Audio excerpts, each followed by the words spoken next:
동훈이 쓴 탕군가에 대해서 수업을 할 건데, 자, 탕군가를 쓴 정우는 또 하나가 우활가라고 하는 또 다른 노래도 썼거든? 근데 탕군가와 우활가 둘 다 가난, 자신의 무능, 뭐 이런 것들을 소재로 쓰는 사람이에요. 그러니까 이건 딱 기억해두면 좀 나중에 도움이 될 것 같고. 자, 우리가 한번 해석을 한번 해보면, 하늘이 삼기심을 만드실 때 일정하게 골고루 하련만은 했는데, 어찌한 인생이 이대대로 고초한 거. 고초란 말은 우리가 고초를 많이 겪으셨습니다. 이렇게 얘기하잖아. 그치? 그러니까 이건 고난이란 말로 그대로 해석하면 될 것 같고요. 삼순구식을 해서 삼수는 30일 동안에 9끼를 먹는다. 그러니까 3일에 한 끼를 먹는다는 얘기니까, 삼순구식, 3일에 한 끼도 얻거나 못 얻거나. 다시 말해서 3일에 한 끼도 먹을랑 말랑 할 정도로 가난하다는 얘기고 10년 일관을 쓰거나 못 쓰거나 이런 말이 나오는데 10년 동안 갓 하나도 제대로 못 쓴다는 얘기예요. 그러니까 10년 동안 갓 하나 쓰는 것도 가난한데 그것조차도 제대로 못 한다는 얘기고요.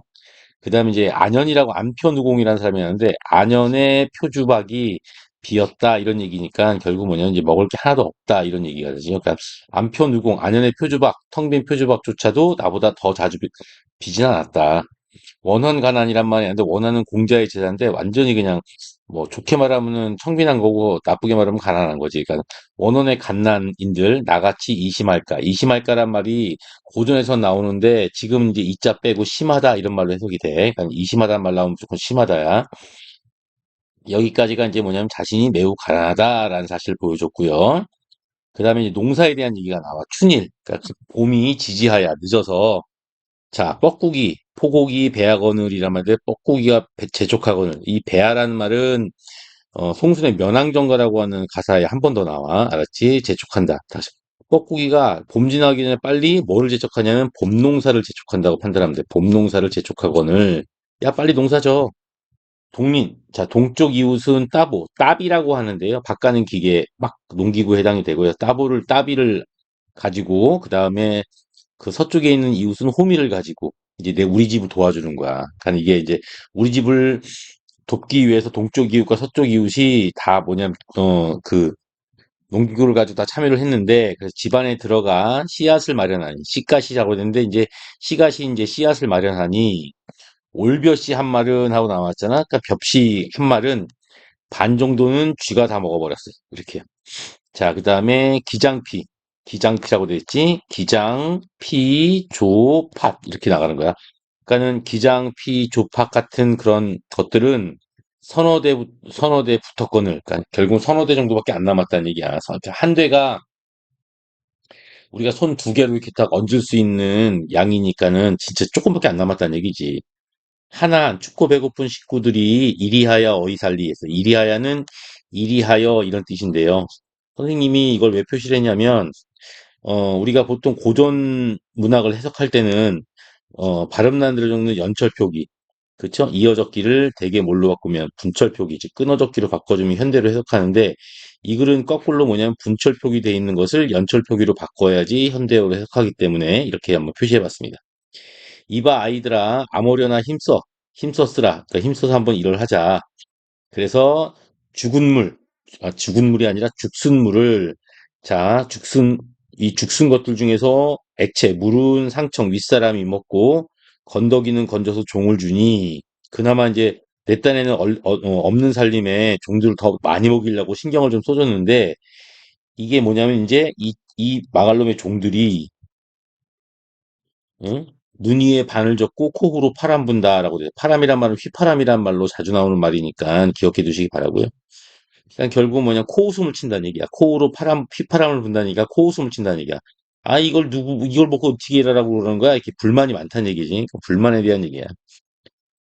그러면 눈 위에 바늘 접고란 말은 뭐냐면 눈 위에 바늘을 짓는다는 얘기니까 눈 위로 바늘 모양을 하고 있다는 얘기니까 눈을 가늘게 뜨고 이런 뜻이야. 눈을 가늘게 뜨고 콧방귀를 퍽 끼면서 불만을 나타내고 있는 거지. 이해됐어요?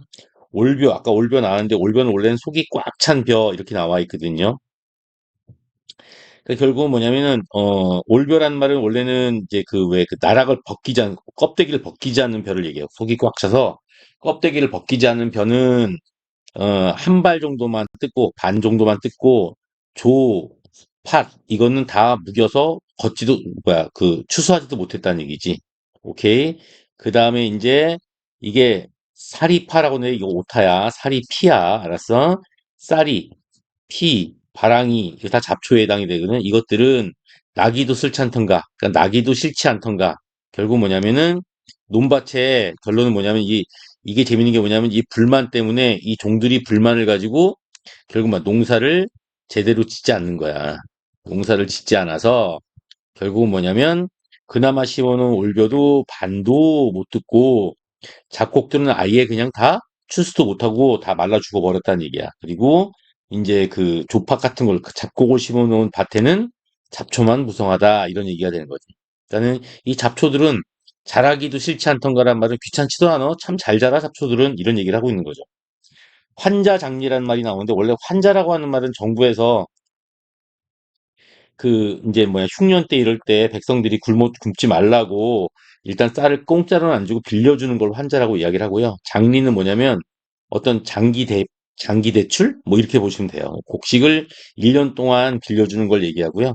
어 그래서 아무튼간에 이게 뭐냐면 1년 동안 빌리니까는 이렇게 쌓인 이자가 많을 거 아니야. 그래서 높은 이자라고도 해요. 근데 이제 보통 뭐냐 환자 장리란 말은 1년 동안 빌려주는 곡식 이렇게요. 무엇으로 갱만 국외음화 장만하며 이렇게 돼 있지. 그러니까 땅이 작년에 빌린 곡식도 있는데 이건 농사 져야 갚을 텐데 농사도 제대로 못 졌으니 못 갚는다 이런 얘기가 돼요.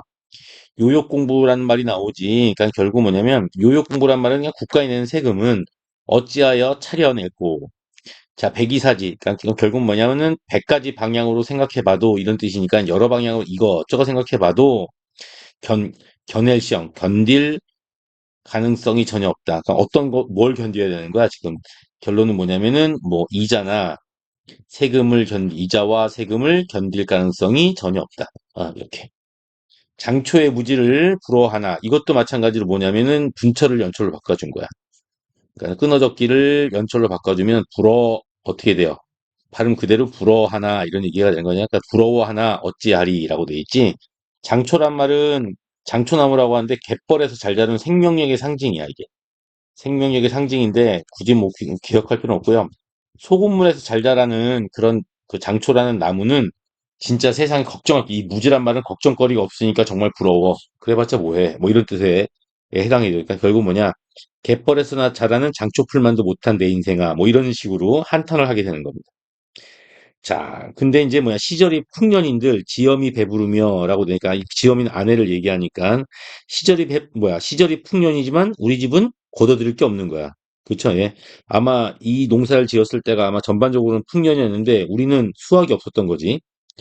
겨울을 덮자 한들, 몸을 어이 가리울고, 그런 결론은 뭐냐면, 겨울을 보낼 수 있는 옷도 제대로 장만하지 못했다는 얘기야. 기저가 배틀이래. 그러니까 배틀도 쓸데없어. 빈벽에 남겨두고, 자, 부중도, 이렇게 떡지는 시루도 버려두니 붉은 빛이 다 되었다라는 얘기야. 원래 이제 에, 떡 만드는 시루잖아. 떡지는 시루 같은 경우에는 원래는 이제 빨간색, 그 황토구로 만들었어. 그 황토구를 익히면 빨간색이 되니까 거기다 이제 검정색으로 코팅을 입히게 되는데 하도 안 써가지고 코팅이 벗겨져가지고 빨간색의 속살이 다 드러났다. 뭐 이런 얘기가 되는 거지. 자, 세시상망이란 말이 나오는데 이 세시란 말이 결국 뭐냐면 이게 이제 명절이나 절기. 절기는 한 달에 2번 있는 거 알지? 한 달에 2번 있는 절기 제사나 아니면은 이제 뭐 명절. 그다음에 기제란 말은 뭐냐면은 기제사라고 해가지고 그 조상 제사를 얘기하는 거야. 조상 제사는 무엇으로 차릴까? 뭐 이런 말이 나오는 거거든요. 지금 당장 먹고 살 것도 없는데 제사나 이런 것부터 먼저 생각하는 거지. 그냥 그 당시에 사대부의 삶의 태도가 드러나는 거야. 먹고 사는 생활이 중요한 게 아니라 이런 게 중요한 거죠. 심지어는 결국 여기서는 뭐냐면은 어떤 사대부의 가치관이야. 사대부의 가치관. 그러니까 실용적이지 못한 가치관이죠. 사대부의 가치관은 결론은 뭐냐면 어떤 유교적 도리를 중요시 여겼다. 도리나 형식을 중시했습니다. 뭐 이런 식으로 우리가 이야기를 하면 되는 거고요. 자, 그 다음에 원근 친척 내빈 원객. 내빈 여러분께서는 이런 말 나오죠. 손님이야. 알았어? 왔다 갔다 하는 손님들은 어이하여 접대할 거. 그러니까 이건 결국은 뭐냐면은 또 이것도 마찬가지로 그 당시에 사대부야. 그러니까 곧 죽어도 양반이라 이거지. 그러니까 결국 사대부의 체면. 그러니까 결국은 뭐냐면은 어떤 뭐 유교적인 형식과 그 다음에 체면을 중시했던 그 당시 가치, 그러니까 굶어 죽어도 체면이야. 아, 이런 것들이 이제 이런 그 사대부의 이런 가치관과 체면은 실용적이야, 비실용적이야. 그 비실용적인 사고방식을 보여주고 있는 거지. 이 얼굴 했는데, 아, 이거 표시했어야 되는데, 요거는 표시해야 돼요. 자, 고전에서의 이 얼굴이란 표현은 페이스가 아니라고 그랬죠. 맞습니까? 이 모습. 이렇게 돼 있고요. 여기 표시되는 것도 이것도 마찬가지로 분철을 연철로 바꿔주면 해석이 돼요. 맞잖아. 그쵸? 발음 그대로 가면 이 모습을 지녀 있어. 이렇게 어려운 일 하고 많다. 하고 많다란 말인데 하다가 많다니까 많고 많다. 이렇게 해석하면 되는 거죠. 자, 그래서 결국은 가난 때문에 결국 인간적 도리, 즉 사대부로서의 도리를 다하지 못하는 상황을 얘기하고 있다. 그래서 이원수 군기라는 이 군자가 가난하다 군자, 가난 귀신을 어이하여 여희로녀. 자, 두음 법칙 여희다.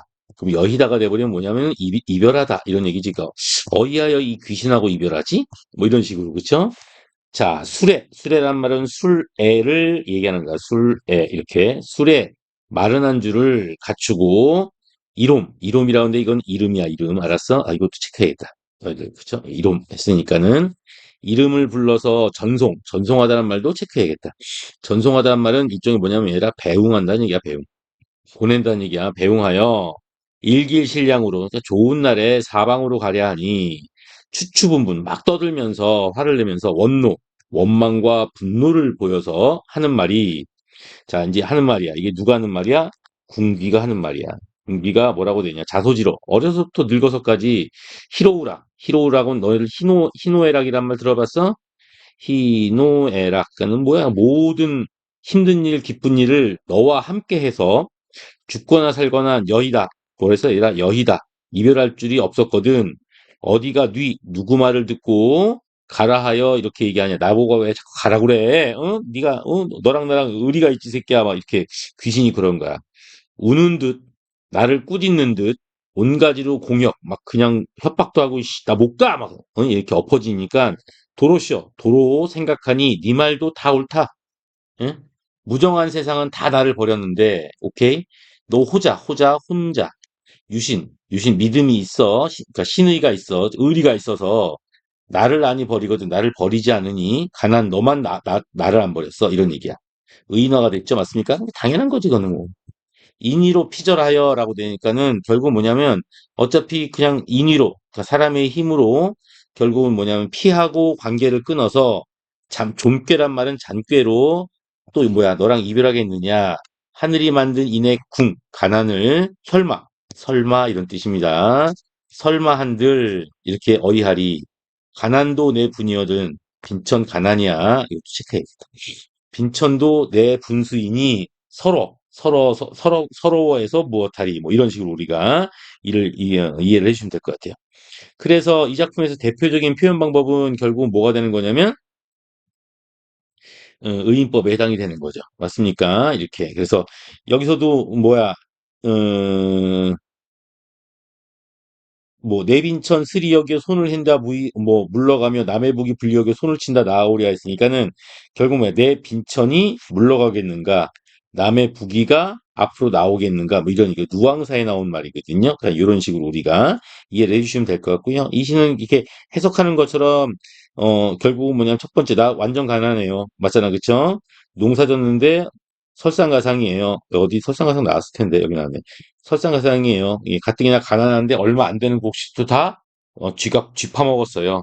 자, 근데 뭐냐면 농사를 지었더니 종들이 농사를 안 져가지고 우리 집은 풍년인데도 불구하고 얘 먹을 게 없어요. 이제 세금은 어떻게 내고 빚은 어떻게 갚고 재산은 어떻게 지내고 이러죠? 이런 얘기를 하는 겁니다. 그래서 그 다음에 나올 게 뭐냐면 이제 뭐냐면 우리 집은 다른 데는 다 풍년이에요. 우리 집만 잣됐어요. 뭐 이 얘기 하는 거야 지금. 오케이 이해됐어? 그리고 난 사대부인데 사대부의 노릇을 못 하게 됐어요. 에이 이놈의 가난 귀신 나한테 붙어 있는 가난 귀신을 보내야겠어요. 아 근데 얘가 그냥 그나마 나한테 있는 나의 베프예요. 그냥 가난하게 살래요. 체념적이다. 그래서 이 글은 체념적. 이렇게 판단하시면